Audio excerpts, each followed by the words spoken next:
یک تا آدمی کال منه قپیده گفت که ای کتابت بین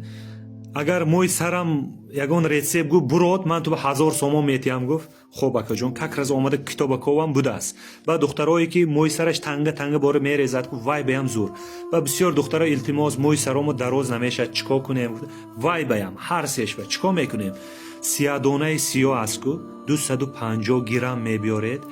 و میده کنک با انداخته میده میکنید سیب سیاه میشد میده میکنید رنگ شکر میده شود با 2 لیتر آب انداخته میجوشانید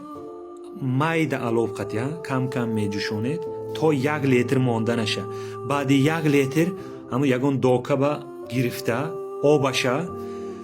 200 گرم روغن یا که الیفکه مثلا یا که روغن سمیچکه 200 گرم سمیچکه با آبش خوش میکنید دیگ با انداخته میجوشانید همین آب اسپری نشده برآمده میبرود ای دیگ تولک روغن میماند همین 200 گرم یا که روغن الیفکه مثلا یا که روغن سمیچکه اوسملیک مایه گفتگیده با هنوای ماندگی روغن تولک 200 گرم روغن میماند هنوای روغن 15 روز 2 محل تگی موی سرابا میمالید یگان شپریس کتی میمالید خدا خواهد 15 روز مالید هم موی سر ریختن بس میکند هم موی سر دراز میشود است هم ریشاش بقوت میشود است هم جایایی که کلای کو میبرامد است اکا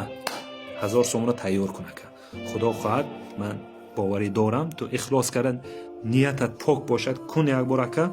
موی سرت برآمد من جوزم تاجیکستان همه وقت با پیش ای کتاب نام کتاب درد بار که درمان بار سلامت باشتم تاجیکستان همه وقت با پیش